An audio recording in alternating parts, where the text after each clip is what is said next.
আসসালামু আলাইকুম ওয়া রাহমাতুল্লাহ। একাদশ ও দ্বাদশ শ্রেণীর সকল শিক্ষার্থীদেরকে জানাচ্ছি আন্তরিক শুভেচ্ছা ও অভিনন্দন। এইচএসসি আইসিটি তৃতীয় অধ্যায়ের প্রথম অংশে রূপান্তর নিয়ে আজকের টপিকে আমরা আলোচনা করব।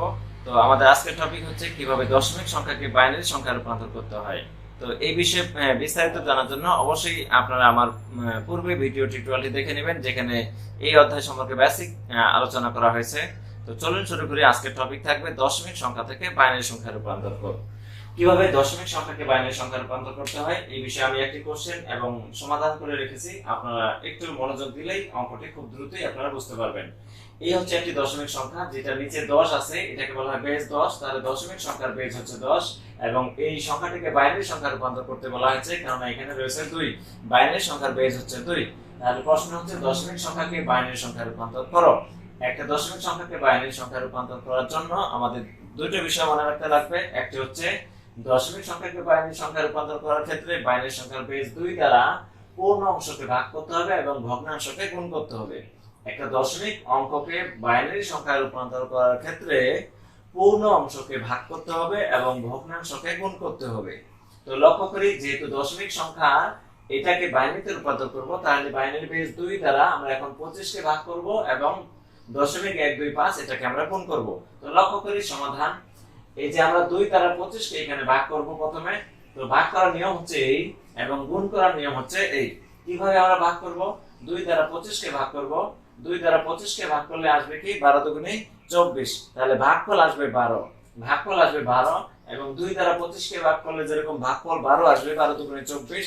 ভাগশেষ কিন্তু আমাদের 1 থাকবে। এই ভাগশেষটা আমরা এখানে একটা ড্যাশ চিহ্ন দিয়ে কিন্তু আমরা এখানে ভাগশেষটাকে লিখব। তো 2 দ্বারা 25 কে ভাগ করে ভাগফল আসবে 12। ফলটাকে আমরা নিচে লিখব এবং ড্যাশ দিয়ে, যেহেতু 12 দুগুণে 24, ভাগশেষ কিন্তু আমাদের 1 থাকবে। তো সেই ভাগশেষটাকে আমরা এই সাইডে লিখব। একই ভাবে আমরা আবার 2 দ্বারা 6 কে ভাগ করব। এবার যখন 2 দ্বারা 6 কে ভাগ করব তখন আসবে 6 দুগুণে 12। এখন কিন্তু আমাদের ভাগফল আসবে 6।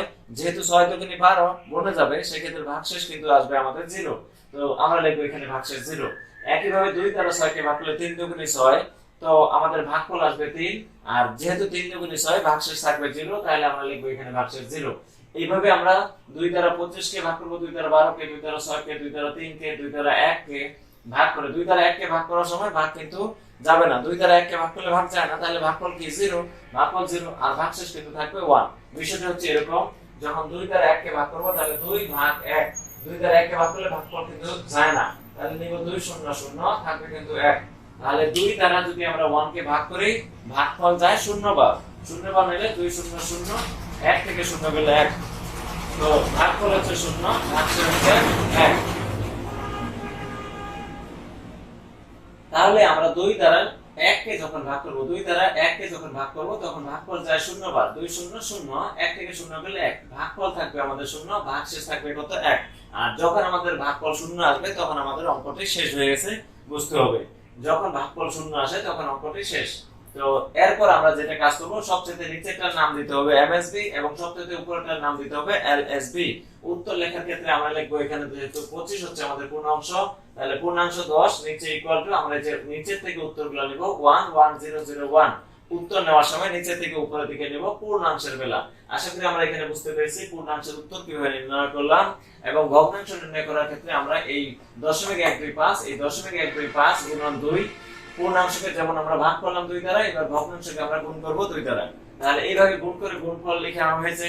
গুণফল থেকে যে পূর্ণাংশটা আছে সেটাকে আমরা এখানে পূর্ণাংশ নিয়ে পূর্ণাংশের নিচে লিখবো এবং ভগ্নাংশকে আমরা পুনরায় আবার গুণ করব। আবার 2 দ্বারা গুণ করে যেটা আসবে সেখান থেকে পূর্ণাংশকে আমরা এখানে লিখবো, ভগ্নাংশকে আবার আমরা এখানে গুণ করব। গুণ করে যেটা আসবে সেটা আমরা এখানে লিখবো। এখানে কিন্তু আর ভগ্নাংশ নাই, যেহেতু ভগ্নাংশ নাই তাহলে এটা পূর্ণাংশ।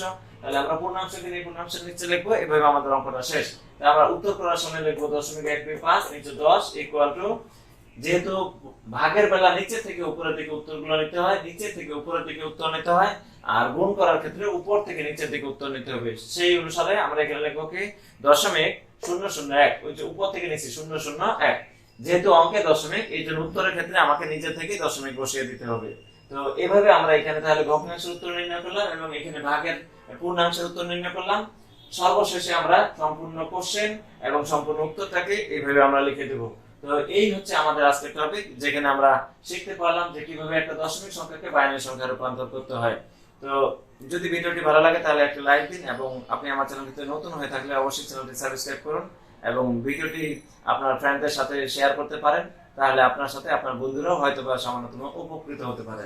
দেখা হবে নতুন কোনো একদিন এরকমই ভিডিও নিয়ে। এই পর্যন্ত ভালো থাকি, সুস্থ থাকি, আল্লাহ হাফেজ।